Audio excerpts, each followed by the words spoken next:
Om Shri Krishna Sharanam Mama Gopika Jeevana Smaranam Govinda Govinda Sadgurunath Maharaj Ki Jai.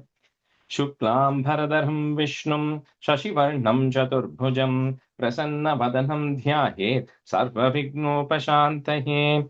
Namo Namah Sadgurubhyo Namo Namaha. Namo Namah Sadgurubhyo Namo Namaha. Satchidananda Rupaya Vishwotpatyadi Hetave Tapatraya Vinashaya Shri Krishnaya Vayam Numaha. Yam prabrajantamanopetamapetakratyam dvaipayano virahakatara ajuhava putreti tanmayataya tarabobhineduhu tam sarvabhutahridayam munimanatosmi yasvanubhavamakhila shrutisaramekam adhyatmadipamatitirshatam tamondham samsarinam karunayaha purana guhyam tam vyasasунमुपयामि गुरुं मुनीनाम् योगीन्द्राय नमस्तस्मै शुकाय ब्रह्मरूपिणे संसार सर्पदष्टं यो विष्णुरातममुमुचते कालव्यालमुखग्रास त्रास निर्नाश Hathaway श्रीमद्भागवतं शास्त्रं कलोकीरेण भाषितम् एतस्मादपरं किञ्चित् मनःशुद्ध्यै न विद्यते जन्मान्तरे भवेत् पुण्यं तदा भागवतं लभेत् ज्ञानवैराग्य सम्पूर्णान् हरिभक्तिपरायणान् पूर्वाचार्यातहं वन्दे सम्प्रदाय प्रवर्तकान् भगवन्नाम साम्राज्यं लक्ष्मी सर्वस्व विग्रहं श्रीमद्बोधेन्द्र योगीन्द्र देशिकेन्द्रम् उपास्महे कलिकालोचितं धर्मं नाम संकीर्तनात्मकं निर्णेतुम् अवतीर्णं तं प्रेमिकं सद्गुरुं भजे हरे रामेति कृष्णेति नाम संकीर्तनं सदा लोकक्षेमाय कुर्वन्तं प्रेमिकं सद्गुरुं भजे जन्माद्यस्य यतोऽन्वयादितरतश्चार्तेष्वभिज्ञस्वराट् तेने ब्रह्महृदाय आदिकवये मुह्यन्ति यत्सूरयः तेजो वारिमृदां यथा विनिमयो यत्र त्रिसर्गो मृषा धाम्ना स्वेन सदा निरस्तकुहकं सत्यं परं धीमहि धर्मः प्रोज्झितकैतवोऽत्र परमो निर्मत्सराणां सतां वेद्यं वास्तवमत्र वस्तु शिवदं तापत्रयोन्मूलनं श्रीमद्भागवते महामुनिकृते किं वा परैरीश्वरः सद्यो हृद्यवरुध्यतेऽत्र कृतिभिः शुश्रूषिभिस्तत्क्षणात् निगमकल्पतरोर्गलितं फलं शुकमुखात् अमृतद्रवसंयुतं पिबत भागवतं रसमालयं मुहुरहो रसिका भुवि भावुकाः नारायणं नमस्कृत्य नरं चैव नरोत्तमं देवीं सरस्वतीं व्यासं ततो जयमुदीरयेत् श्रीमद्भागवताख्योऽयं प्रत्यक्षः कृष्ण एव हि स्वीकृतोऽसि मया नाथ मुख्यर्थं भवसागरे मनोरथो मदीयोऽयं सफलः सर्वथा त्वया निर्विघ्नेनैव कर्तव्यो दासोऽहं तव केशव श्रीहरे नमः श्रीहरे नमः श्रीहरे नमः गोपिका जीवनस्मरणं गोविन्दा गोविन्दा सद्गुरुनाथ महाराज की जय. Good afternoon, everyone. Okay, so 3.23, we'll have to review from 15 to 57, so about 21 stanzas each. Ramesh, can you do one half, and Shobha, you can do one half? Yeah, okay, Ramesh. Okay, Rajesh. Sure. Okay, Rajesh. So 15 through 30? 36. 36, 15 through 36? Okay. I'll start from the 15th. Okay. Director Slogan line start or should I show the starting? You can start. Okay, okay. Shagbirvichitramalyabihi manjusin jagat shadangribihi Thukula kshoma kaushoirair Nana vastrair virajitam. The second, Kausheyehi. Kausheyairhi. Okay. Yair. It's Visargam Berkalia. That Visarga, the ir becomes a Visarga. Kausheyehi. Oh, okay. I think the ir put okay. Kaushehi नानावस्त्रैर्विराजितम् उपर्युपरि विन्यस्तनिलयेषु पृथक् पृथक् क्षिप्तैकशिभिः कान्तम् पर्यङ्गव्यजनासनैः तत्र तत्र विनिक्षिप्त नानाशिल्पोपशोभितम् महामरकतस्थाल्या जुष्टं विद्रुमवेदिभिः त्वासु विद्रुमः देहल्या पादं वज्रकपाटवत् शिखरेष्विन्द्रनीलेषु हेमकुम्भैरधिश्रितम् चक्षुषुष्मत्पद्मरागकर्यैः वज्रभिद्दिषु निर्मितैः जुष्टं विचित्रवैतानैः महार्हैर्हेमतोरणैः हंसभारावदव्रतैः तत्र तत्र निकूजितम् कृद्रिमान्यमन्यमानैः स्वान् अधिगृह्य च. And then the second line and the visarga becomes a is sound. So manya manais swan. Manyamane swan. Then adi ruhyadi ruhyacha. Adhirukhyadirudhya cha. Viharasthana visrama sambesha prangakanajiraihi yado bhajesham rachitaihi vishma banamivatmanah. Chinna correction. Josham. Second line, first word. Yatopa josham. Okay, so I think this practice. Josham. I think you said Jesham or something. Yeah, but keep going. Okay. Griham tatpasyantim nati preetena chetasa sarvabhutasaya bignehi bravo chatkarma kardamasvayam. Bhignaha, just before the comma. Bhignaha. Oh, Suzar comes. Sarvabhutasaya bignaha bravo chatkarma swayam. निमज्ज्या अस्मिन् हृते भीरु विमानमितमारुहः इदं शुक्लकृतं तीर्थम् आशिषां याबाकनृणाम् सा तद्भर्तु समादाय वचकुवलगेशना सरजं बिभ्रती वासो वेनिभूतांशु मूर्तजान् अङ्गां च मलपङ्केन सञ्जन्नं शपलस्तनम् आविवेश सरस्वत्याः सरशिवजलाशयम् शान्तः सरशिवे स्मस्ताः सतानि तसकन्याः सर्वाः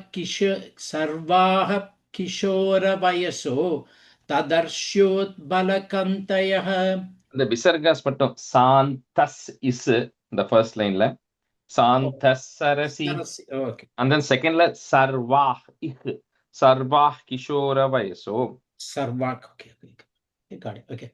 Tam drishtva sakashotaya prochu pragnya jalastriyah vayam karma karistubhyam sadinha karavamakim स्नानेन तामहोर्हेन स्नापयित्वा मनस्विनीं तुकूले निर्मले नूत्ने तदुरस्यै च मनातताः Manadaha. Okay. सरस्यै च मानताः पूष्णानि परार्त्यानि वरीयां सिद्धियुमन्दि च अन्नं सर्वगुणोपेतं पानं चैवमृताशवम् अददर्शे स्वमात्मानं श्रक्विनं विरजां परं विरजं कृतस्वस्थ्ययनं कन्याभिर्बहुमानितम्. First line, first word. Atha darshe. What one atapa sultana? Adha darshe swamatmanam. Okay. स्नातं कृतशिरस्नानं सर्वाभरणभूषितं निष्क्रीवं वलयीनं कूजत्काञ्चननूपुरम्. So second, Nishka on the word. Ka sound, I think you missed it. Nishka Grivam. निष्क्रीवं वलयीनं कूजत्काञ्चननूपुरम् श्रोण्योरत्यस्तया काञ्चया Kanchan Kanchan काञ्चनया बहुर Kanchanya. Kanchanya. काञ्चन्या बहुरत्नया हारेण च महार्हेण रुचकेन च भूषितम् सुतथा स्निग्धापङ्केन चक्षुषा पद्मकोशस्पृता नीलैः अलैकैश्च लसन्मुखम् यदा यदा सस्मार ऋषभं ऋषीणां दयितं पतिं तत्र शास्ते सहस्त्रीभिः यत्रास्ते स प्रजापतिः भर्धुः पुरस्तात्मानं स्त्रीसहस्रवृतं तथा निशाम्य तत्योगगतिं संशयं प्रत्यपत्यतः Padyata. संशयं प्रत्यपत्यत सतां कृतमलस्नानां विभ्राजन्तीमपूर्ववत् आत्मनो बिभ्रतीं रूपं संवीत ऋषिस्तनीम्. Yeah, stop there. Yeah. विद्याधरी सहस्रेण सेव्यमानां सुवाससं जातभावो विमानं तदारोहयदमित्रहन् Shobha, அந்த तस्मि இடத்துல second இல்ல விமானம் தத்து then the ஓ comma.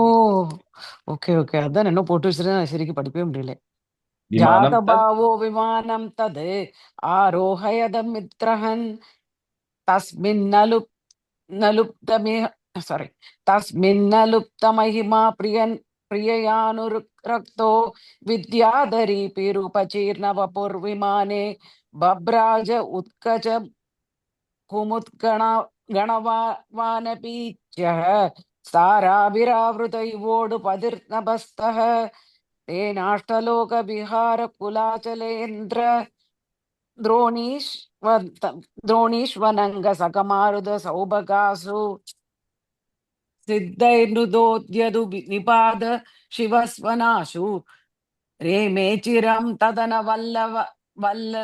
वल्ललनावरूति वैश्रम्भगे सुरसने नन्ददे पुष्पभद्रके मानसे चैत्ररत्ये च सरे मे रामयारतः भ्राजिष्णुना विमानेन कामगेन महीयसा वैमानिकानयत्यशेत चरन् लोकान् यथानिलः किं दुरापादनं तेषां पुंसामुद्दामचेतसां यैराश्रितस्तीर्थपतः चरणो व्यसनात्ययः प्रेक्षयित्वा भुवो कोलं पत्न्यै यावान् स्वसंस्थया बह्वाश्रयं महायोगी स्वाश्रमाय न्यवर्तत विभज्य नवतात्मानं मानवीं सुरतोत्सुकां रामां निरमयन् रेमे वर्षभूगान् मुहूर्तवत्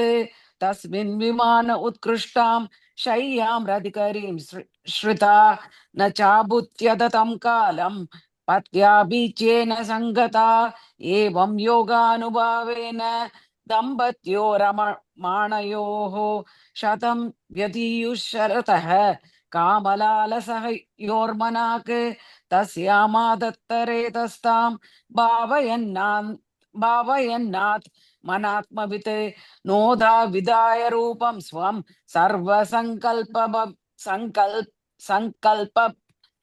संकल्पविद् विभुः अदसा शुशवे सद्यो देवहूति स्त्रिय प्रजाः सर्वाश्चारुः सर्वाङ्ग्यो लोहितोत्पलगन्तयः पदिं स प्रव्रजष्यन्तं तदा लक्ष्योषधि सदि स्मयमाना विक्लवेन हृदयेन विदूयता लिखयन्त्य दोमुखी भूमिं पदानगमनिश्रया उवाच ललितां वाचं निरुत्याश्रुकलां शनैः Rupan, the देव first line, first word, likhantya dhomukhi.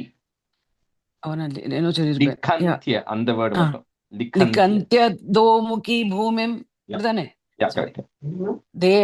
देवहूतिरुवाच सर्वं दद्भगवान् मह्यम् उपोवाह प्रतिश्रुतम् अथापि मे प्रपन्नाय अभयं दातुमर्हसि Prapannayaha, we are at Visarga there, second line. प्रपन्नायाः sorry अभयं दातुमर्हसि ब्रह्मन् दुहितृभिस्तुभ्यं विमृक्याः पदय समाह कश्चित् स्यान्मे विशोकाय त्वयि प्रव्रजिते वनम् एतावतालं कालेन व्यतिक्रान्तेन मे प्रभो इन्द्रियार्थप्रसङ्गेन परित्यक्तपरात्मनः इन्द्रियार्थेषु सञ्जन्त्या प्रसङ्गस्त्वयि मे कृतः अजानन्त्या परं भावं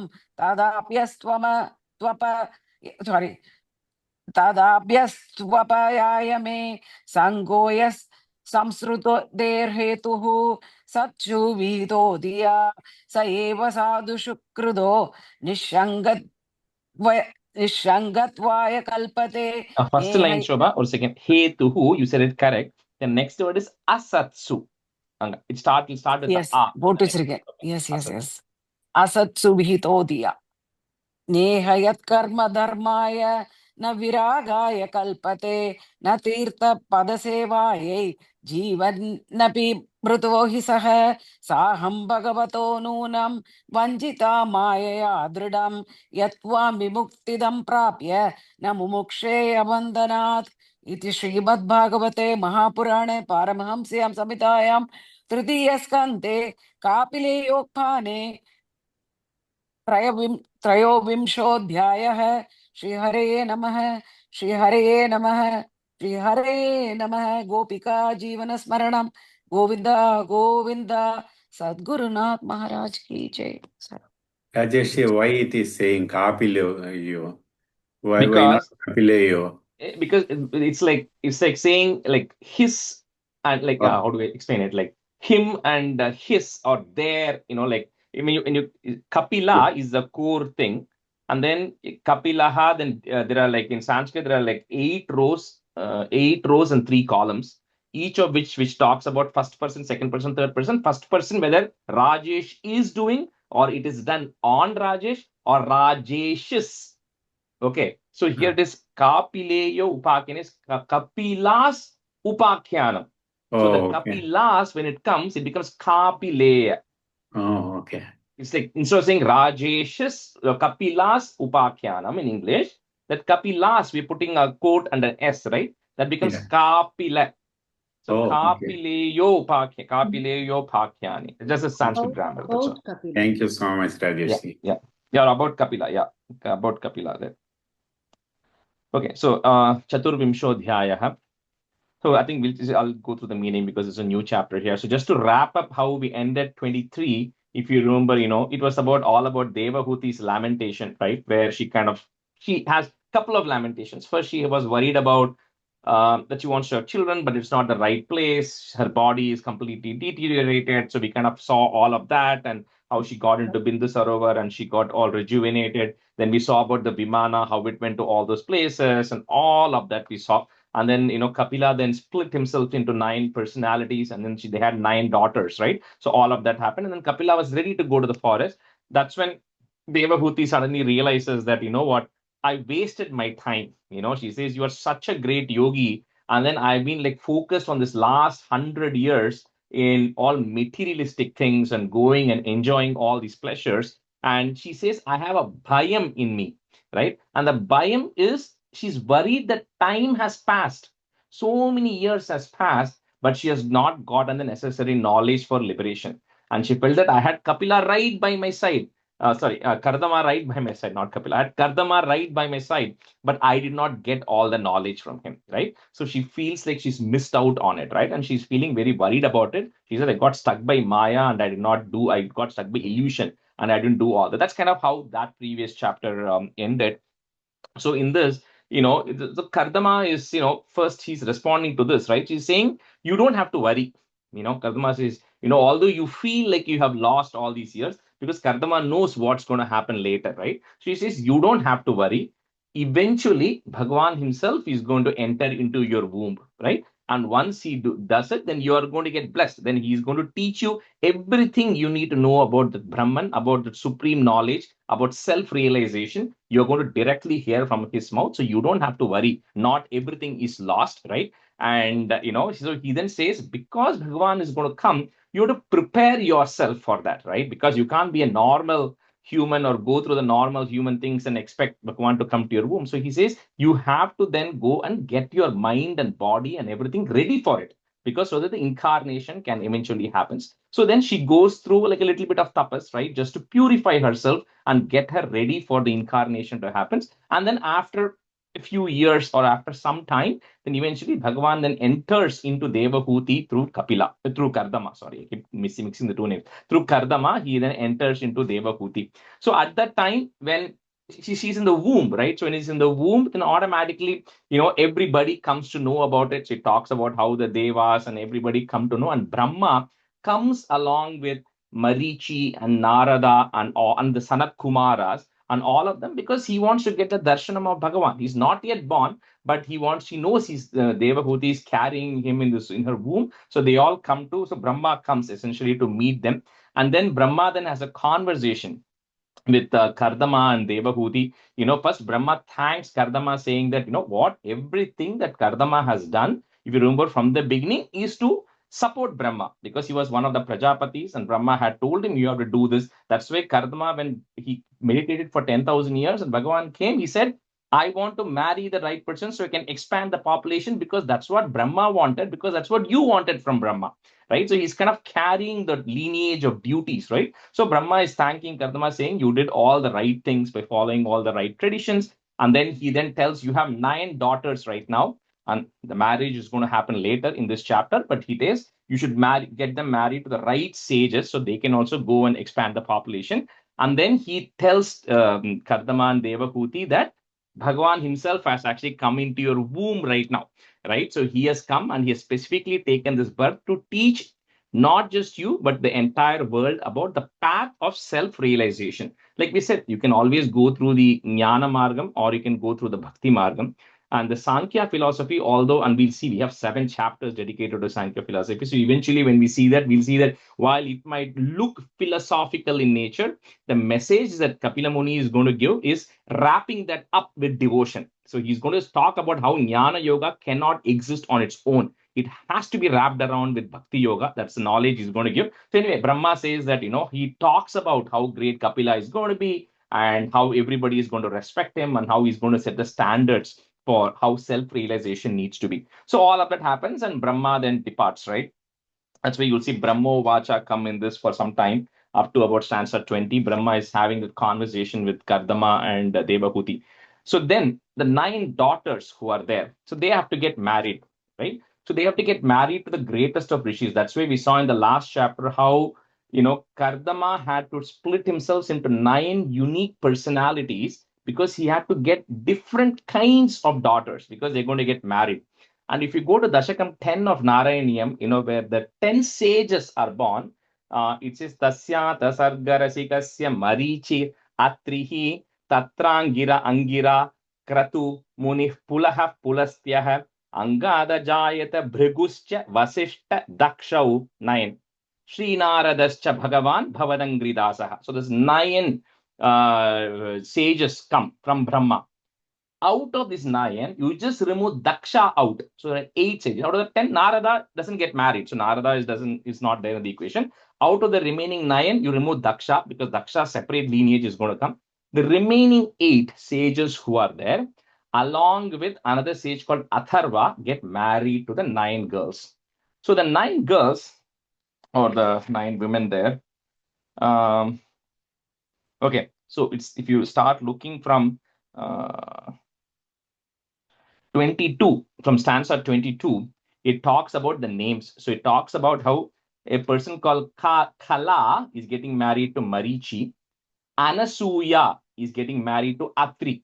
Atre putrataya pura tvam anasuyayam hidatta bhibo. The 36th chapter, right? So Atri and Anasuya are getting married. Then it goes through different names, how each of them, I'm just talking about the important ones who met, no? Then one person gets married to Pulaha, Pulastya, and Kratu. Then Arundhati to Vasishtha, right? So that you all know about Arundhati, Vasishtha. So those are the 9 daughters who are actually coming out of Kardama and Devahuti. They get married to these 9 rishis, right? Which is called out in 22, 23, and 24. So these 9 daughters are now all married, and they're all going to have their own kind of stories and everything which are going to happen, right, from them. So after this, then Kapila Muni, the Bhagavan is born, right? He incarnates. So when he incarnates, then Kardama, and it doesn't talk much about, like in certain examples, it will talk about, when we see Vamana Avataram, it says how he immediately takes up the rupam of a youth, a small boy, right? In Krishna Avataram, he remains small. But in this case, it doesn't quite talk about was he born small, was he born big, or any of that stuff. But it just talks about the moment he is incarnated, Kardama goes and meets him in isolation, right? He goes and meets and then thanks, saying, there are so many people who do so much tapas and everything just to see you, but then somehow you have taken birth in a person's house like mine. In my house, you have taken birth, right? So he says, I'm really, he thanks Bhagwan. There's a small stuti that Kardama does to Kapila Muni there, thanking him for that and talking about the greatness of Kapila Muni, which comes in the 30th set of stanzas, small stuti that is there. And then he then asks for permission. He says that you like my original plan, which you had told me when you came to meet me, was to say that go through this and eventually you can quit everything and go back to taking sannyasam. So he says, I want to now take up your permission and then I want to renounce everything and then go and take up sannyasam and I want to quit everything, right? And then there's a conversation that happens between Bhagavan and Kardama. Bhagavan says, yes, you followed everything, what I've said, and whatever I said is always truth because the same thing has happened. Swayambhuva Manu came, Shatarupa came, Devahuti came, you got married, you got 9 daughters, and now I am also born. So all of what I say is Satyam, right? Nothing is going to change. So that's exactly what has actually happened.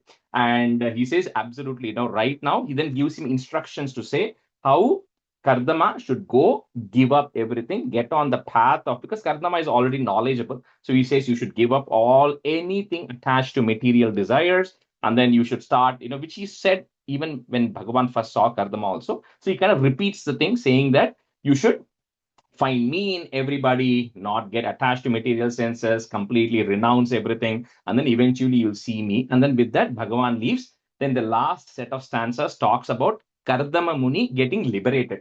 So that's the Kardama Muni, then does prostrations to Kapila, and then Kardama Muni then leaves, right? He leaves for the forest. And then it talks about how he goes everywhere as a sannyasi, not getting attached. First, he takes a vow of silence. A lot of us, we say, they say, if you don't know anything good to talk, don't open your mouth. But in his case, although he has all this knowledge, he doesn't want to talk, right? He's completely taken a vow of silence because he doesn't want to indulge in any conversations with anyone. That is number one. Second thing is, they said it talks about he's cut off his relationship with fire and shelter. Now, why fire? Because if fire, somebody could say that, okay, Agnihotri, you have to perform Agni Karyam. But when the moment you take such a complete liberation, you're saying that nothing belongs to me. So if nothing belongs to me, you can't put anything in fire, because when you're putting something to Agni, you are saying this is mine, but I'm offering it to you. But when nothing belongs to you, you have nothing to offer to the fire, right? So it says he's devoid of any connection to fire. He's devoid of any connection to shelter, which means he doesn't have a house. He's just roaming around with whatever, wherever he is. And then eventually, he sees everybody equal. He sees Bhagavan in everyone. And finally, Kardama Muni gets liberated. So that is the end of the conversation around Kardama, right? And everything that he has done. And now ongoing is going to be the conversation between Devahuti and Kapila. Right? So with this chapter comes to an end on 24, where Kardama is getting liberated. Okay, so let's see who we had today. Meera, you can be a student, and Revati, you can be a student.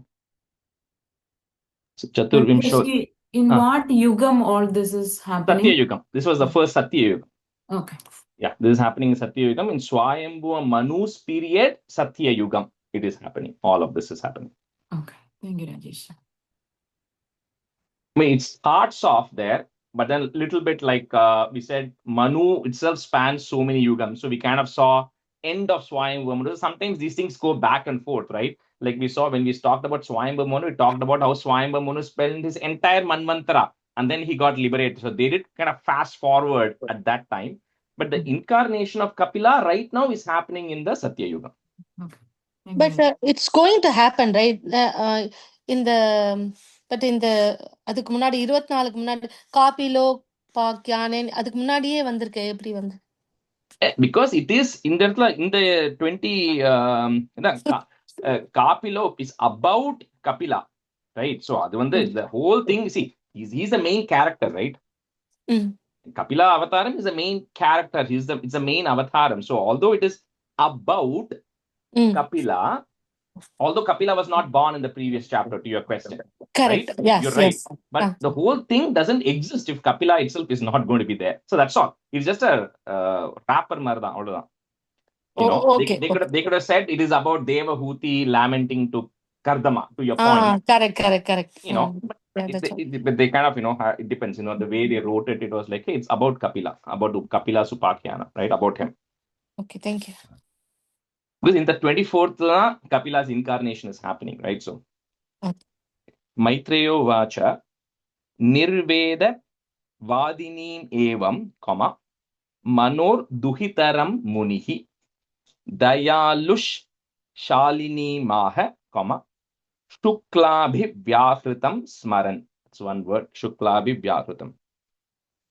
Maitreyo Vacha, Nirveda Vadinim Evam, Manor Duhitaram Munihi, Dayalu Shalini Maha, Shuklabhyahritam Smaran.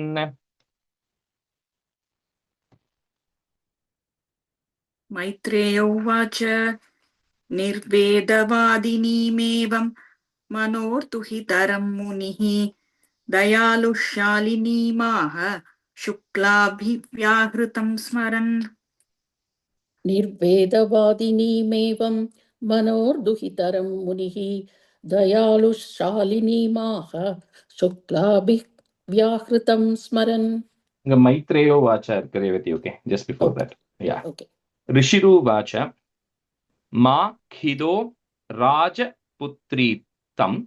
So here Rishi refers to Kardama. Raja Putritam, breaking at that Ma. Atmanam Pratyanindate. Bhagavam Steksharo Garbham Im, next word starts with the A. Adurat Samprapatshyate. Rishiruvacha Makhido Rajaputri Tham Atmanam Pratyanindate Bhagavam Steksharo Garbham Adurat Samprapatshyate. First line, last word Pratyanindite. Oh, Nindite, sorry. Yeah, Pratyanindite. Rishiruvacha Makhido Rajaputri Atmanam Pratyanindite Bhagavam Steksharo Garbham Adurat Samprapatshyate.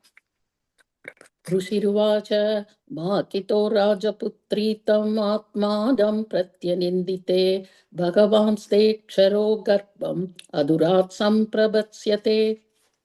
Dhritavrthasi Bhadram te, Damena Niyamena cha Tapo Dravina Danaischa, Shraddhaya Cheshwaram Bhaja. So Ishwaram, meditate on Bhagavan with Shraddha, with doing all the right things. Dhritavrtasi Bhadram te Damena Niyamena cha Tapo Dravina Danaischa Shraddhaya Cheshwaram Bhaja. Dhritavrtasi Bhadram te Damena Niyamena cha Tapo Dravina Shraddhaya Cheshwaram Bhaja. हृदवृदासि भद्रं ते तमेन नियमेन च तपोत्र विनदानैश्च श्रद्धया चेश्वरं भज. Satvayaraditas, aradita, but double S there. Satvayaraditas shuklo, comma, bitanvan mamakam yashah, chetate hridaya granthim im, comma, audaryo brahma bhavanah. Satvayaraditas shuklo, bitanvan mamakam yashah, chetate hridaya granthim audaryo brahma bhavanah. तत्त्वयाराधितः शुक्लो वितन्वन्मामकं यशः चेता ते हृदयग्रन्थिम् औदार्यो ब्रह्मभावनः सत्तव्याराधितः शुक्लो वितन्वन्मामकं यशः चेतादे हृदयग्रन्थिम् औदर्यो ब्रह्म पावनः.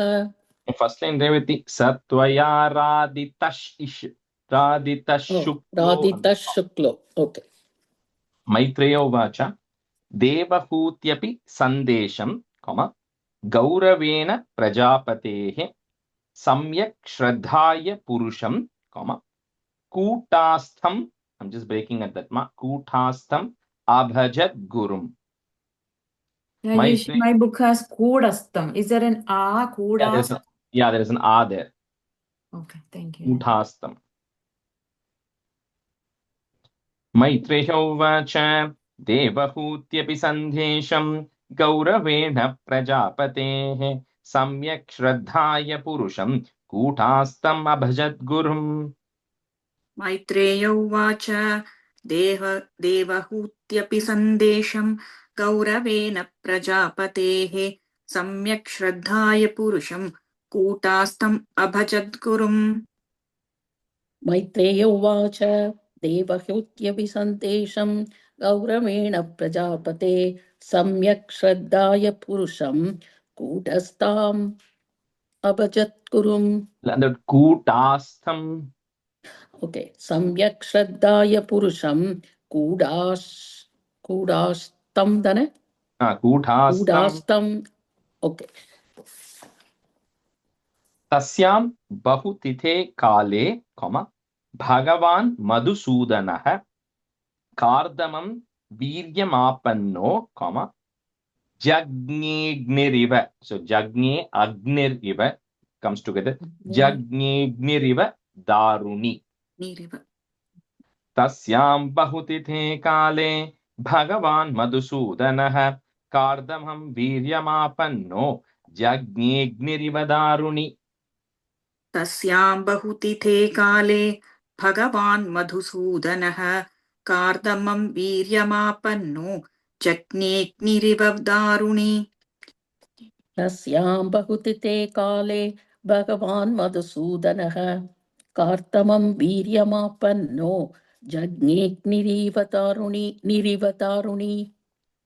Avadayam tada vyomni, comma, Baditrani ghana ghanaha Gayanti tam sma Gandharvaha. Because we're going to pause, put a Visargan comma there. Gandharvaha. Nrityanti apsaraso muda. So Nrityanti apsaraso, but it gets joined there. So Nrityanti apsaraso muda.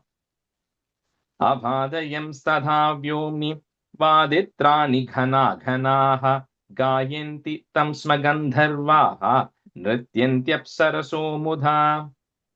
अवादयंस्तदा व्योम्नि वादित्राणि घना घनाः गायन्ति तं स्म गन्धर्वाः नृत्यन्त्यप्सरसो मुदा अवादयंस्तदा वयोम्नि वादित्राणि घनाघनाः गायन्ति तं स्म गन्धर्वाः नृत्यन्त्यप्सरसो मुदा.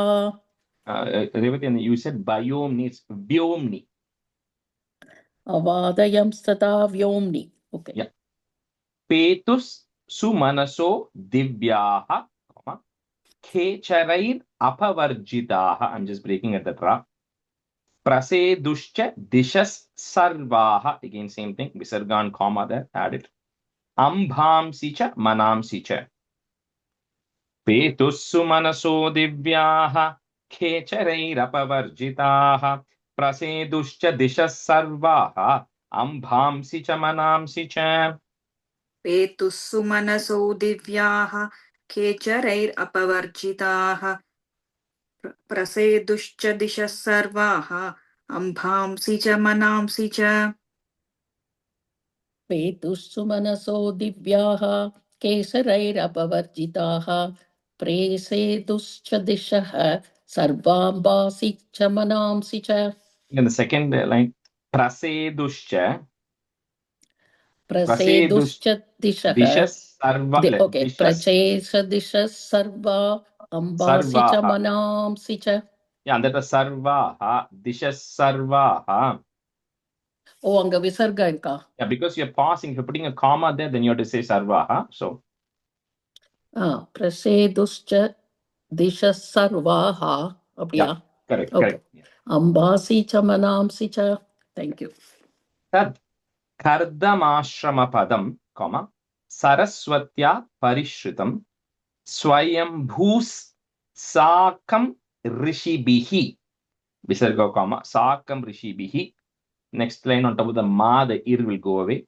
marichadhibir abhyayat you can break at the ra if you want marichadhibir abhyayat तत्कर्धमाश्रमपदं सरस्वत्या परिश्रितं स्वयंभू साकं ऋषिभिः मरीच्याधिभिरव्ययात् तत्कर्दमाश्रमपदं सरस्वत्या परिश्रितं स्वयंभूसाकं ऋषिभिः मरीच्यादिभिरभ्ययात् अभ्ययात् अभ्ययात् तत्कर्तम आश्रमपदं सरस्वत्या परिश्रितं स्वयंभुः सागं ऋषिभिः मरीच्यादिभिरव्ययात् भगवन्तं परं ब्रह्म सत्त्वेनांशेन शत्रुहन् तत्त्वसंख्यान विज्ञप्त्यै जातं विद्वानजस्वराट् भगवन्तं परं ब्रह्म सत्त्वेनांशेन शत्रुहन् तत्त्वसंख्यानविज्ञप्त्यै जातं विद्वानजस्वराट् भगवन्तं परं ब्रह्म सत्त्वेनांशेन शत्रुहन् तत्त्वसङ्ख्यानविज्ञप्त्यै जातं विद्वानजस्वराट् भगवन्तं परं ब्रह्म सत्त्वेन आंसेन शत्रुहन् तत्त्वसाङ्ख्यानविज्ञप्त्यै जातं विद्वानजस्वराट् Second line, Revati, you said Sankhyaana.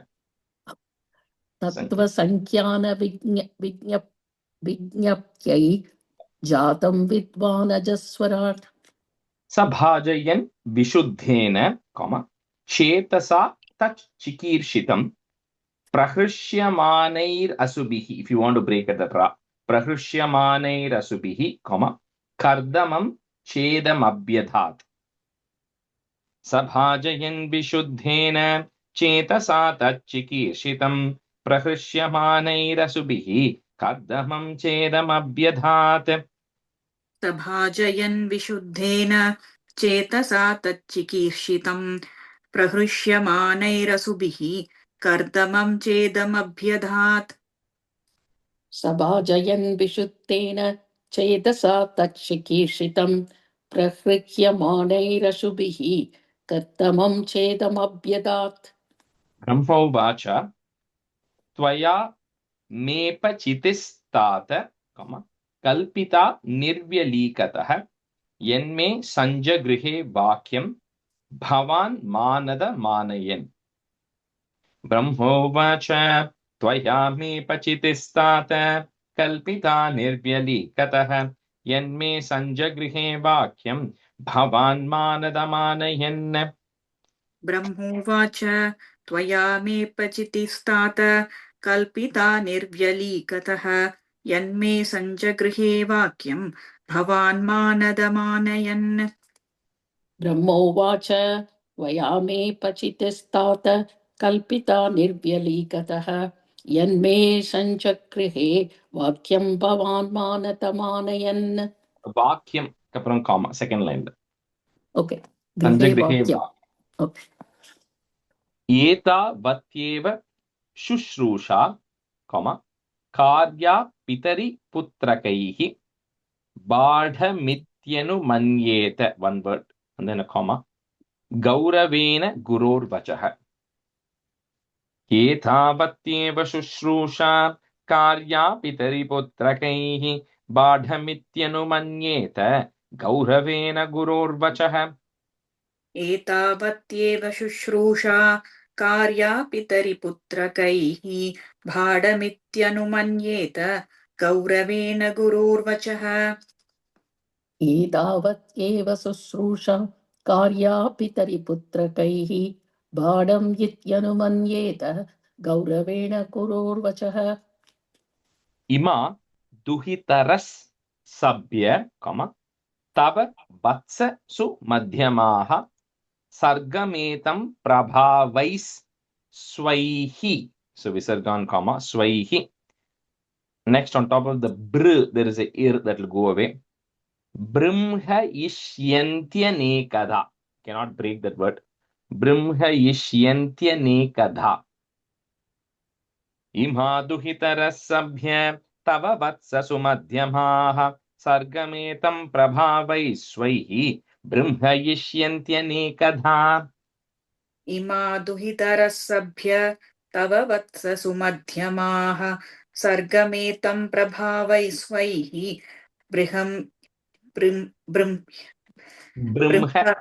बृंहयिष्यन्त्यनेकधा इमा दुहितरः सप्य तव वत्स सुमध्यमाः सर्गमेदं प्रभावै स्वैः ब्रह्मयिष्यन्त्यनेकदा. உங்களுக்கு பிருகம் தானே இருக்கு. இல்ல brimha. ब्रह्मयिष्यन्त्यनेकदा. Okay. Yeah, the im comes on top of that br. Atastvam rishimukhebhyo, I'm just breaking that mr there. Atastvam rishimukhebhyo, yatha sheelam yatha ruchi atmajah paridehyadya, vistrunihi yasho bhuvi. So he's saying the 9 daughters, the different rishis you're going to get married, marry them to, according to yatha sheelam yatha ruchi, according to their characters and according to their preferences. Because essentially they have to be compatible with that. So he says 9 of them, you can't just marry anyone to anyone there. So just make sure that according to the individual taste that they have, they will pick, and also according to their respective characters, they'll match according to the various rishis there. Atastvam rishimukhebhyo yatha sheelam yatha ruchi atmajah paridehyadya visranihi yasho bhuvi. अतस्त्वं ऋषिमुख्येभ्यो यथा शीलं यथा रुचि आत्मजाः परिदेह्यद्य विस्तृणीहि यशो भुवि. अतस्त्वं ऋषिमुग्यप्यो यथा शीलं यथा रुचि आत्मजाः परितेह्यत्य विस्तृणीहि यशो भुवि.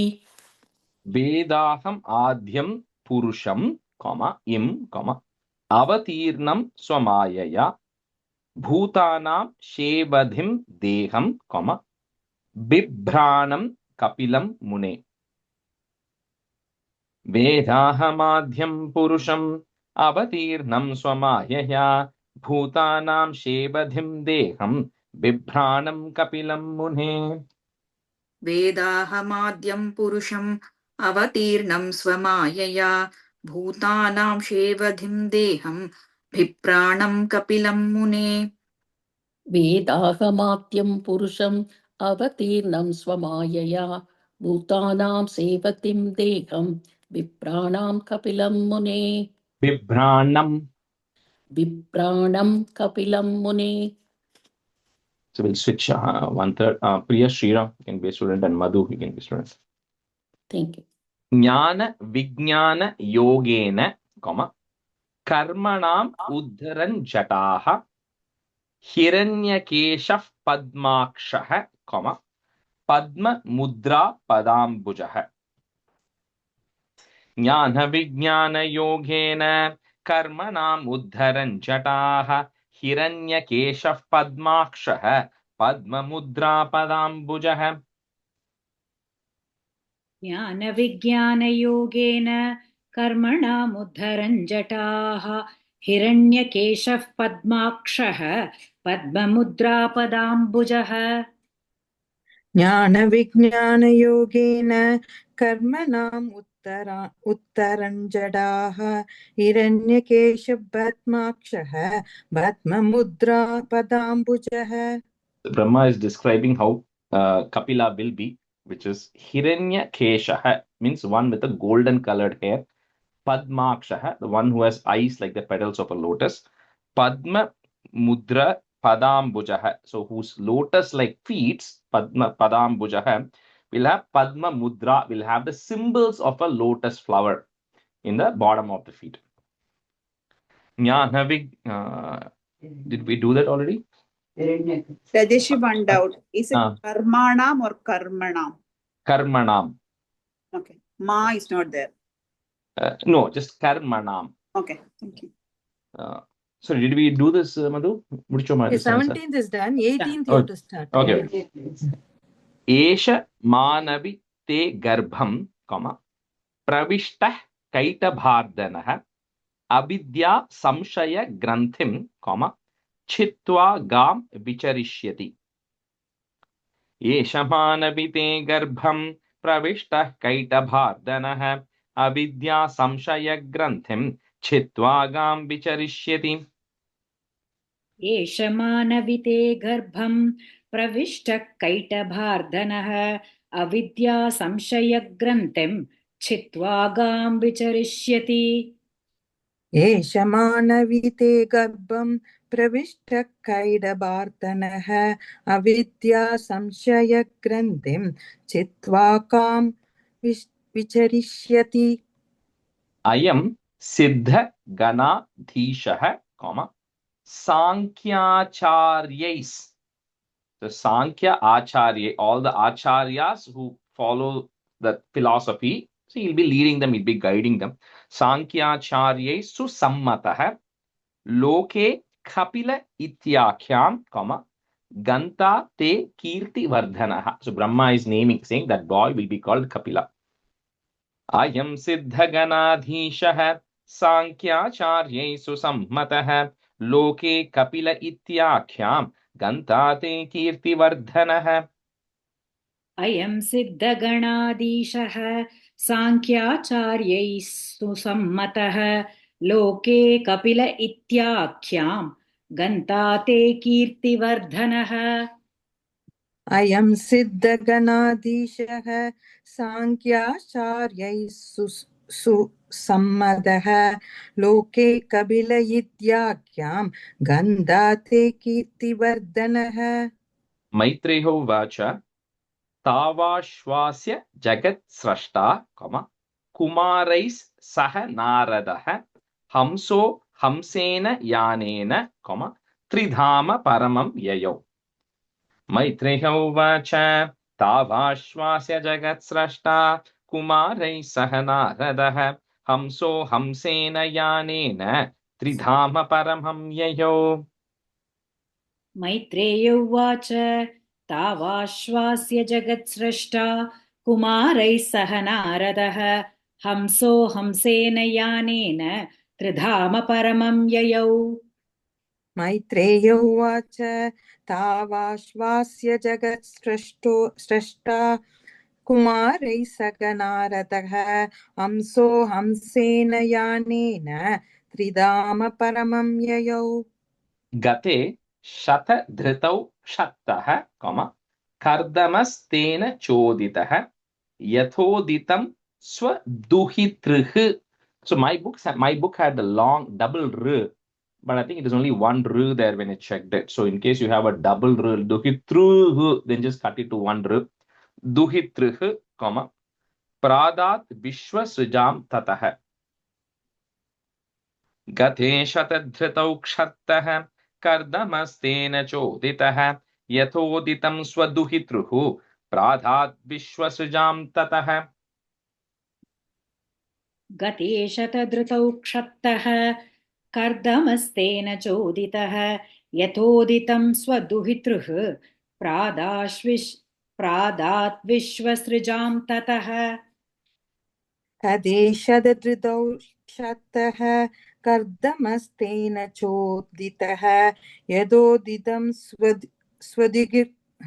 स्वदुहितृः प्रादात् विश्वसृजां ततः Marichaye kalam pradat. So the just breaking it, put a it pradat.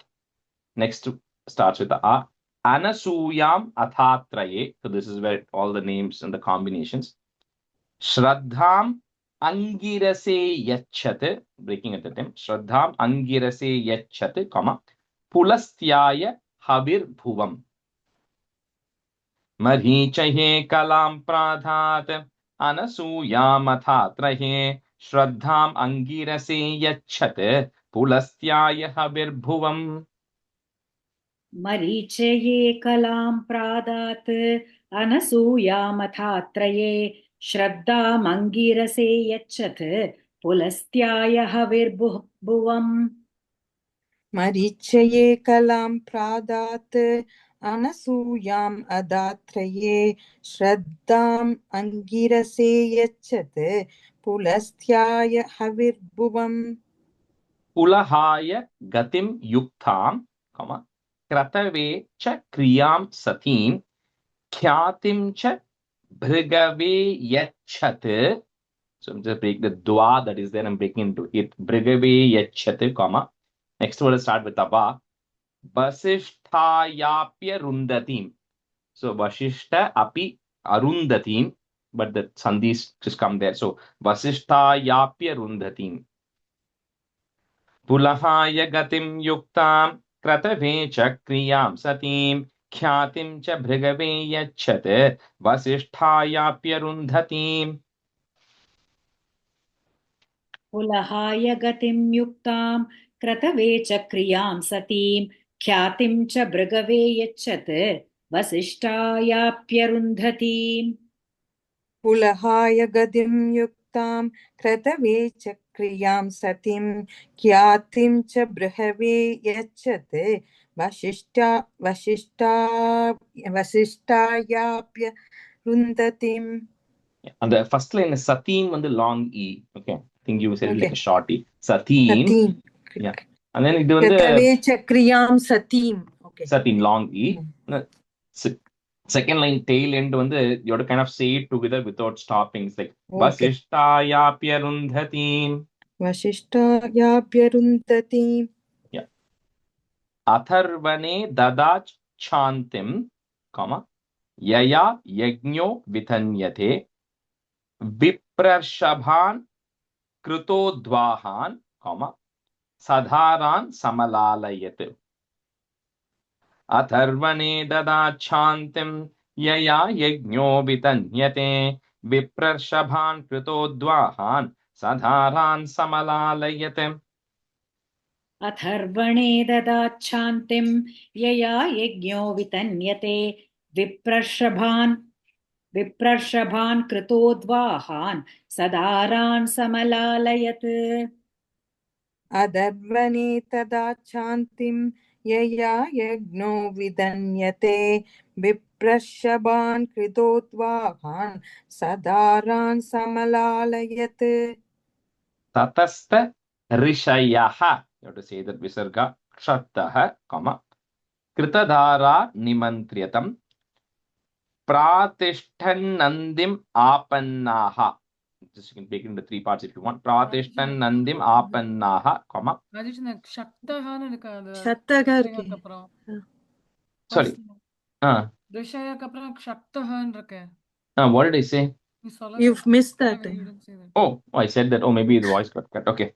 Tatastha rishayaha kshattaha, comma, kritadhara nimantriyatam pratishtan nandim apannaha. Three parts there, comma, swam ashrama mandalam. Tatastha rishayaha kshattaha kritadhara nimantriyatam pratishtan nandim apannaha swam ashrama mandalam. Rajesh, Nimandya or Nimandriya? Nimantriya. Okay, thank you, Rajesh.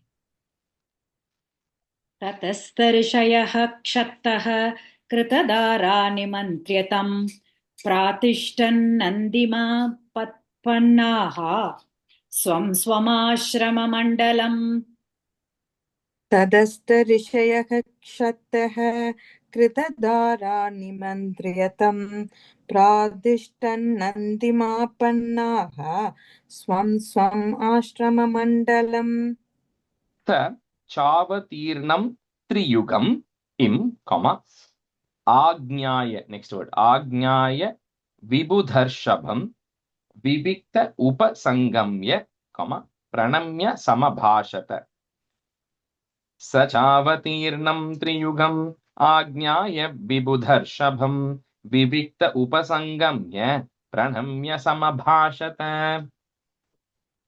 स चावतीर्णं त्रियुगम् आज्ञाय विबुधर्षभं विविक्त उपसंगम्य प्रणम्य समभाषत चावदीर्णं त्रियुगम् आज्ञाय विबुधर्षभं विविक्त उपसंगम्य प्रणम्य समभाषत अहो पापच्यमानानां निरये स्वैरमङ्गलैः कालेन भूयसा नूनं prasidantih devataha. So from 26 is the conversation that Kardama is saying to Kapila. So kind of is not everything is a stuti, but some couple of stanzas stuti is there. I'll tell you when it comes.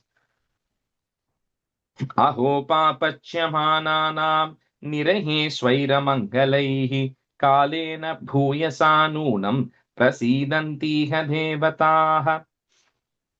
अहो पापच्यमानानां निरये स्वैरमङ्गलैः कालेन भूयसा नूनं प्रसीदन्तीह देवताः अहो पापच्यमानानां निरये स्वैरमङ्गलैः कालेन भूयसा नूनं प्रसीदन्तीह देवताः बहु जन्म विपक्वेन सम्यक् योग समाधिना द्रष्टुं यतन्ते यतयः शून्यागारेषु यत्पदम् बहुजन्म विपक्वेन सम्यक् योग समाधिना द्रष्टुं यतन्ते यतयः शून्यागारेषु यत्पदम् बहुजन्म विपक्वेन सम्यक् योगसमाधिना द्रष्टुं यतन्ते यतयः शून्यागारेषु यत्पदम्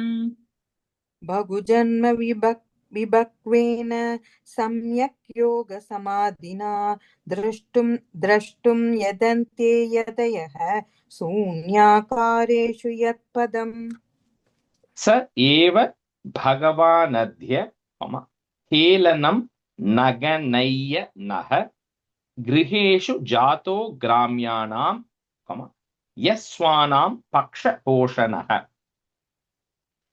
स एव भगवानद्य हेलनं नगनय्यनः गृहेषु जातो ग्राम्याणां यस्वानां पक्षपोषणः स एव भगवानद्य हेलनं नय्यनः गृहेषु जातो ग्राम्याणां यस्वानां पक्षपोषणः स एव भगवानद्य हेलनं नगनय्यनः गृहेषु जातो ग्राम्याणां यस्वानां पक्षपोषणः They're just saying, they say, you don't, the it's more like telling you don't see the differences, like you're saying, Kardama is saying this, saying that for an ordinary person's house like mine, you're being born. Kardama, of course, is such a great rishi, but he's saying, that you have decided to incarnate in my house. I'm a normal, sannyasi who is living in a small hermitage in the banks of Saraswati, right? Swiyam vakyamritam kartum im, अवतीर्णोसि मे गृहे चिकीर्षुर् भगवान् ज्ञानं भक्तानां मानवर्धनः स्वीयं वाक्यमृतं कर्तुम् अवतीर्णोसि मे गृहे चिकीर्षुर् भगवान् ज्ञानं भक्तानां मानवर्धनः स्वीयं वाक्यमृतं कर्तुम् अवतीर्णोऽसि मे गृहे चिकीर्षुर्भगवान् ज्ञानं भक्तानां मानवर्धनः स्वीयं वाग्यं हृदं कर्तुम् अवदीर्णोऽसि मे गृहे चिकीर्षुर्भगवान् ज्ञानं भक्तानां मानवर्धनः. Man is like, the honor, Vardhanaha is to increase. So he's saying, you promised to come. So just to keep the honor of your devotees, because you said you're going to incarnate in my house, but then just to keep, because if you don't, then people will talk bad about him, right? So about Kapila Kardama, it's just to honor your devotees. So you always stick to what you say, right? That's what he's kind of saying there. Swiyam Vakyamritam, Tanyeva Tebi Rupani, Rupani Bhagavamstava, Yani Yani cha Rochante, Swa Jananam Arupinaha. If you want to break it, that's ma. Tanyeva Tebi Rupani, Rupani Bhagavamstava, Yani Yani cha Rochante, Swa Jananam Arupinaha. तान्येव तेभिरूपाणि रूपाणि भगवंस्तव यानि यानि च रोचन्ते स्वजनानामरूपिणः तान्येव तेभिरूपाणि रूपाणि भगवंस्तव यानि यानि च रोचन्ते स्वजनानाम् अरूपिणः. The next two stanzas, 32 and 33, are like a stuti, which is a direct prayer, which means you can say it anytime kind of thing. Tvam suribhis tattva bhubutsa yadha, double dha, yadha, sadabi vadarhana, one word, pada pitham, aishwarya vairagya yasho bhabodha, put a plus, virya purtamaham prapadye. त्वां सूरिभिस्तत्त्वबुभुत्सयाद्धा सदा विवादार्हणपादपीठम् ऐश्वर्यवैराग्य यशोबबोध वीर्यश्रिया पूर्तमहं प्रपद्ये. Rajesh, second line la yasho babodava la va bodava Yashobabodha. yashova Because it's avabodha, ama. So the a won't come. So yashobabodha. त्वां सूरिभिस्तत्त्वबुभुत्सयाद्धा सदा विवादार्हणपादपीठम् ऐश्वर्यवैराग्ययशोवबोध वीर्यश्रिया पूर्तमहं प्रपद्ये. त्वां सूरिभिस्तत्त्वबुभुत्सयाद्धा सदा विवादार्हणपादपीठम् ऐश्वर्यवैराग्य यशोवबोध वीर्यश्रिया भूतमहं प्रपद्ये. Param pradhanam purusham mahantam, kalam kavim trivritam lokapalam atmanubhutyanugata, one word, atmanubhutyanugata prapancham, swachanda shaktim kapilam prapadhe. So direct prayer to as Kapila Muni. Param pradhanam purusham mahantam kalam kavim trivritam lokapalam atmanubhutyanugata prapancham swachanda shaktim kapilam prapadye.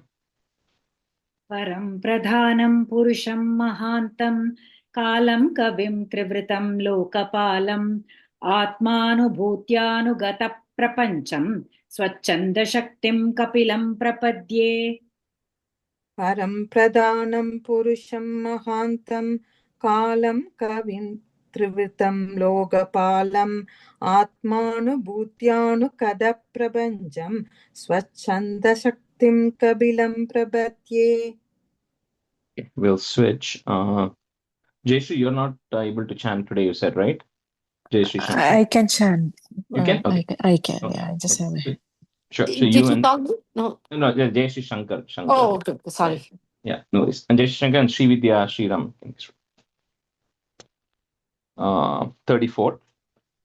A smabi prichedya patim prajanam, त्वयावतीर्णार्न डबल तीर्णार्न उताप्त कामः परिव्रजत् पदवीम् आस्तितोहम्. I'm just breaking at that ma if you want. पदवीम् आस्तितोहम्, comma, चरिष्ये त्वाम् हृदि युञ्जन् विशोकः.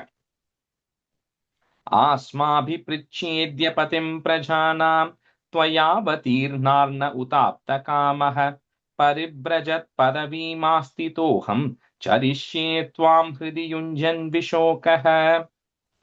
अस्माभिपृच्छेद्य पतिं प्रजानां त्वयावतीर्णार्न उताप्तकामः परिव्रजत्पदवीमास्तितोऽहं चरिष्ये त्वां हृदि युञ्जन् विशोकः. आस्माभिपृच्छेत्यपतिं प्रजानां त्वयावतीर्णार्न उताप्तकामः परिव्रजत् पदवीमास्तितोऽहम् चरिष्ये त्वां हृदि युञ्जन् विशोकः. श्री भगवानुवाच मया प्रोक्तं हि लोकस्य प्रमाणं सत्यलौकिके अथाजनि मया तुभ्यं यदवोचमृतं मुने. श्री भगवानुवाच मया प्रोक्तं हि लोकस्य प्रमाणं सत्यलौकिके अथाजनि मया तुभ्यं यदवोचमृतं मुने. श्रीभगवानुवाच मया प्रोक्तं हि लोकस्य प्रमाणं सत्यलौकिके अथाजनि मया तुभ्यं यदवोचमृतं मुने. मया प्रोक्तं हि लोकस्य प्रमाणं सत्यलौकिके अथाजनि मया तुभ्यं यदवोचमृतं मुने. श्री भगवानुवाच श्री भगवानुवाच एतन्मे जन्म लोकेऽस्मिन् मुमुक्षूणां दुराशयात् प्रसंख्यानाय तत्त्वानां सम्मतायात्म दर्शने. एतन्मे जन्म लोकेऽस्मिन् मुमुक्षूणां दुराशयात् प्रसंख्यानाय तत्त्वानां सम्मतायात्मदर्शने. एतन्मे जन्म लोकेऽस्मिन् मुमुक्षूणां दुराशयात् प्रसंख्यानाय तत्त्वानां सम्मतायात्मदर्शने. एतन्मे जन्म लोकेऽस्मिन् मुमुक्षूणां दुराश्रयात् प्रसंख्यानाय तत्त्वानां सम्मतायात्मदर्शने. एष आत्म पथो व्यक्तो, one word because avyakto, but it comes with pato vyakto, नष्ट कालेन भूयसा तं प्रवर्तयितुं देहम् इम, next word starts with the e, imam vidhi maya भृतम्. एष आत्मपतो व्यक्तो नष्ट कालेन भूयसा तं प्रवर्तयितुं देहम् इमं विद्धि मया भृतम्. एष आत्मपथो व्यक्तो नष्टकालेन भूयसा तं प्रवर्तयितुं देहम् इमं विद्धि मया भृतम्. एष आत्मपदो व्यक्तो नष्टः कालेन भूयसा तं प्रवर्तयितुं देहम् इमं विद्धि मया भृतम्. गच्छ कामं मया पृष्टो मयि संन्यस्त कर्मणा जित्वा सुदुर्जयं मृत्युम् इम, next word starts with the a, अमृत्वाय मां भज, अमृतत्वाय मां भज. गच्छ कामं मया पृष्टो मयि संन्यस्त कर्मणा जित्वा सुदुर्जयं मृत्युम् अमृतत्वाय मां भज. गच्छ कामं मया पृष्टो मयि संन्यस्तकर्मणा जित्वा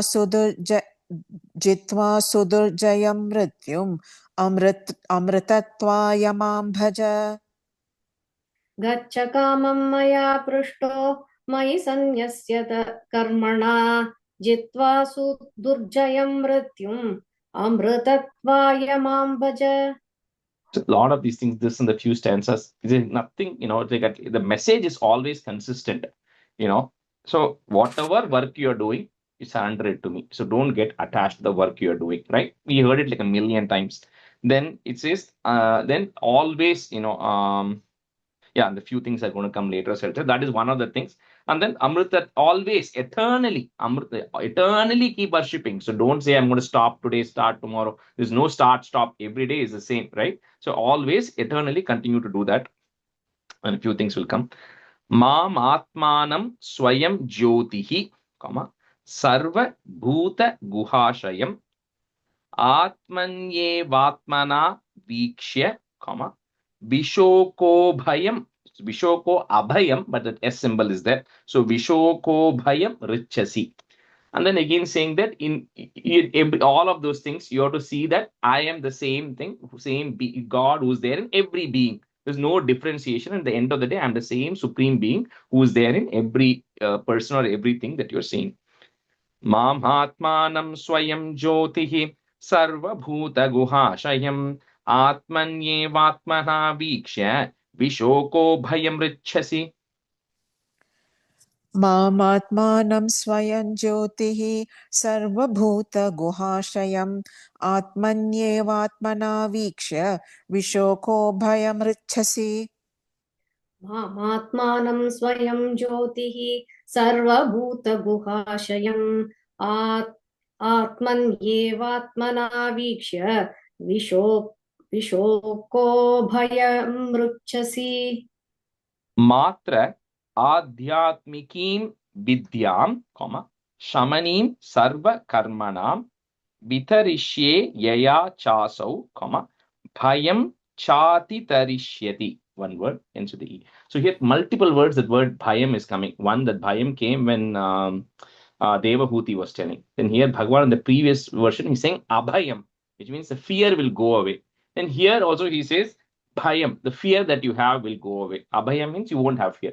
That's because at the end of the day, the fear is coming because you don't have an answer to something. It's the uncertainty which causes fear, right? Uncertainty about so many things, right? Oh, I don't know when I'm going to die. I don't know what will happen if I die. And I don't know what the actions I'm going to get for all the sins I have committed. There's all that uncertainty that is there, right? So he says that eventually when the true knowledge comes of knowing who you are and knowing it's the same Bhagwan who's in everybody and seeing that, when that knowledge comes, then that bhayam will go away because you got a knowledge. So there's no longer fear. So that's why the path of knowledge is also equally important, because by getting that knowledge, you will not have a fear because you kind of know what is going to happen and you know what to expect. So that's what he's saying by constant. That Kapila is going to say later of how to get that is through devotion path also, which is going to talk extensively. But that's what this is telling here. Matra adhyatmikim vidyam shamanim sarvakarmanam vitarishye yaya chasau bhayam chati tarishyati. मात्र आध्यात्मिकीं विद्यां शमनीं सर्वकर्मणां वितरिष्ये यया चासौ भयं चाति तरिष्यति मात्र आध्यात्मिकीं विद्यां शमनीं सर्वकर्मणां वितत्रिये यया चासौ भयं चाति तरिष्यति. Second line first word vitarishye. वितरिष्ये यया चासौ. So here, Matra, to my mother, I will give the vidya, I'll give the knowledge, right? That's what he's saying here. Maitreyo vacha, evam samuditastena, kapilena prajapatihi, dakshini kritya tam prito, vanameva jagamaha. Maitreyo vacha, evam samuditastena, kapilena prajapatihi, dakshini kritya tam prito, vanameva jagamaha. एवं समुदितस्तेन कपिलेन प्रजापतिः दक्षिणीकृत्य तं प्रीतो वनमेव जगामः Maitreyo vacha. Sorry, Maitreyo vacha, sorry. Maitreyo vacha, evam samuditastena kapilena prajapatihi dakshini tam prito vanameva jagamaha. The second line first, Dakshini. Kshi sound. दक्षिणीकृत्य तं प्रीतो Vratam sa astito maunam, breaking that im, comma, atmaika sharano munihi, nissango vyacharat shonim im, comma. Next word starts with the a. Anagnir aniketanaha. Like we're telling, giving up, taking up the maunam and then giving up shelter and agni and everything.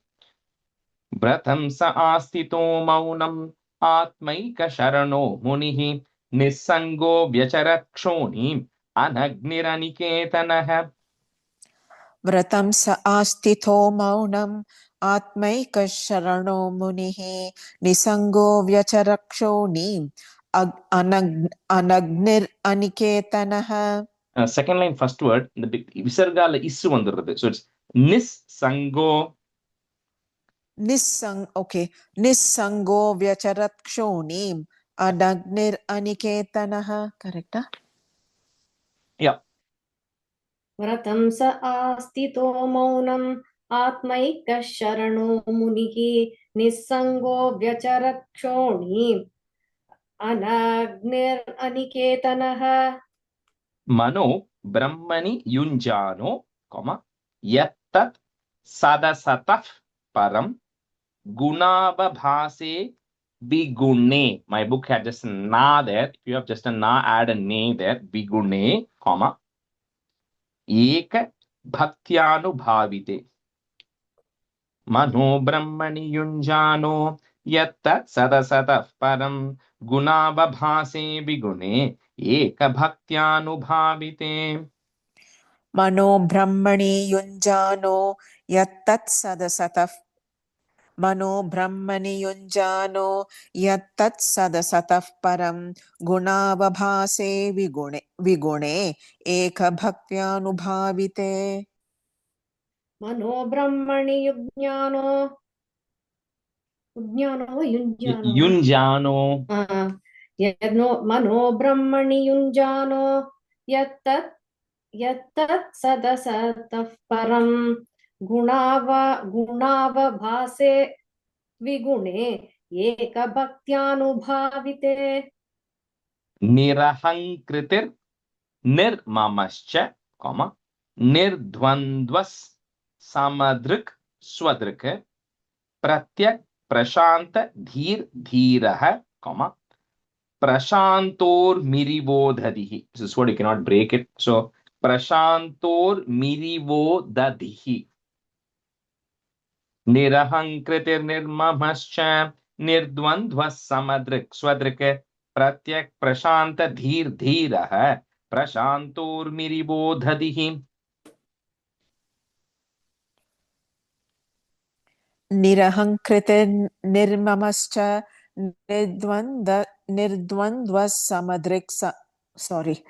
निरहङ्कृतिर्निर्ममश्च निर्द्वन्द्वः समदृक् स्वदृक् प्रत्यक् प्रशान्तधीरः प्रशान्तोर्मिरिवोधदिः.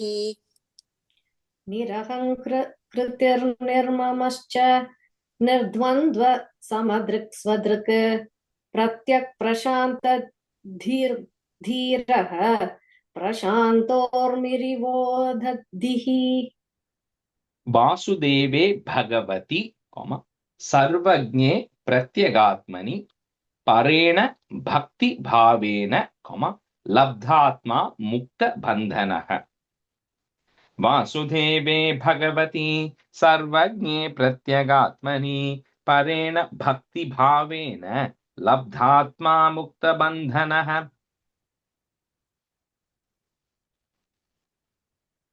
Sorry. Vasudev भगवते सर्वज्ञे प्रत्यगात्मनि परेण भक्तिभावेन लब्धात्मा मुक्तबन्धनः. The first word Vasudeve. Oh, sorry, now Vasudev Chananya. Vasudeve, thank you. वासुदेवे भगवति सर्वज्ञे प्रत्यगात्मनि परेण भक्तिभावेन लब्धात्मा मुक्तबन्धनः. आत्मानं सर्वभूतेषु, भगवन्तं अवस्थितं अपश्यत् सर्वभूतानि, भगवत्यपि चात्मनि। आत्मानं सर्वभूतेषु भगवन्तम् अवस्थितम् अपश्यत् सर्वभूतानि भगवत्यपि चात्मनि।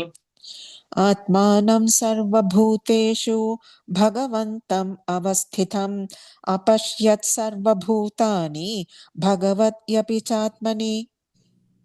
आत्मानं सर्वभूतेषु भगवन्तम् अवस्थितम् अपश्यत् सर्वभूतानि भगवत्यपि चात्मनि। इच्छा द्वेष विहीनेन, सर्वत्र समचेतसा भगवत् भक्ति युक्तेन, प्राप्ता Bhagavati. My book had Bhagavati. In case you have Bhagavati, change it to Bhagavati Gatihi.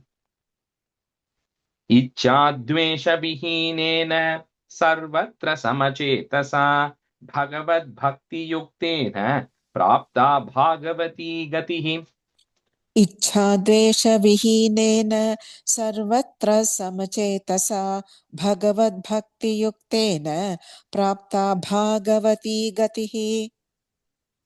इच्छाद्वेषविहीनेन सर्वत्र समचेतसा भगवद्भक्तियुक्तेन प्राप्ता भागवती गतिः।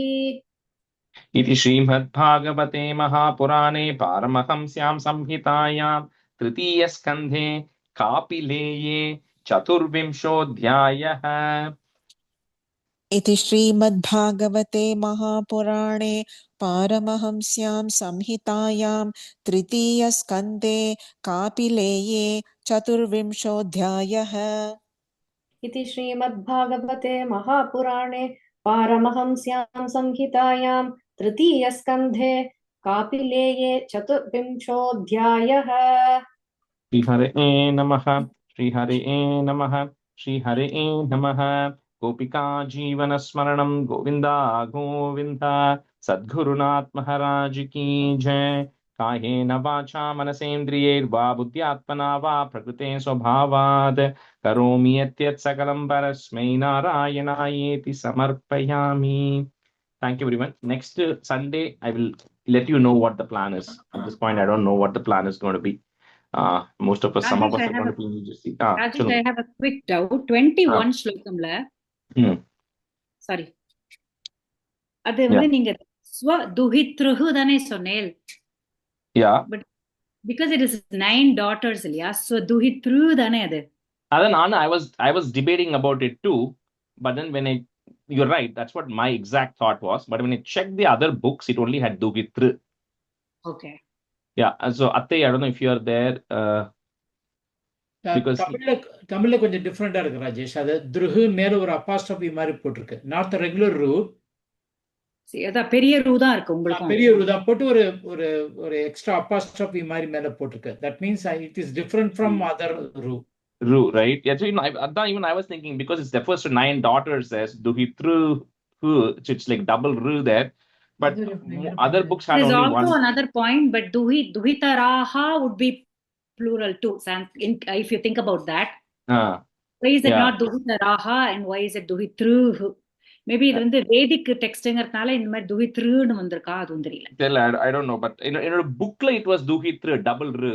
Double ru. See, எனக்கும் original booklet, my book has double ru only, but then I changed it to single ru because that's how I kind of saw it in the things, and I checked a few other scripts, it had a single ru. Okay, let me check on that, right, once more in other books and then confirm. Yeah, thank you. Okay, but good point, valid point. Yeah, Thank you, Rajesh. Okay, thank you everyone. Thank you, Rajesh. Thanks, Rajesh. Bye everyone. Thank you, Rajesh. Rajesh.